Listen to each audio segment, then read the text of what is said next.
arrintaasu annaga haddii horta Kenya iyo Soomaaliya waa dadka 30 sano xaaladda siyaasadeed amni iyo wanaagga ka dhaxeeyay wixii kalifay inuu xiriirkan xumaanayo wixii kalifay inay arrimahan isbedelayaan waxaan qabnaa dowladda Soomaaliyeed ka qanacsan dadka Soomaaliyeed meesha ay arrintu ka timid laakiin qaxooti fara badan baa meesha degan haddii dheer baan leenahay dowladdan maanta federaalka meesha lagu soo aasaaso lagu dhisay oo muddada 3 sano iyo biyuga fadhilay waxay ahayd Kenya niyad same fiican bay noo muujinaysay inay Soomaaliya nala dhisto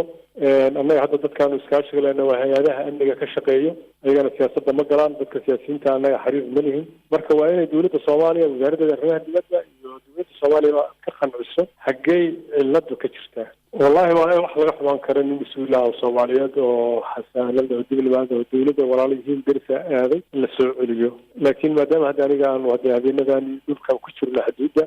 oo laga yaabo inaad hadda lagu yar tahay warisgaarsiinta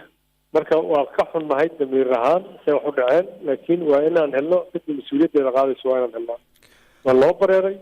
basta waa caqabad anaga dhinacayna ka timid bas waa caqabad xag ka timid wartaan kulahay wasaaradda dibadda rumaynaya arrinta warka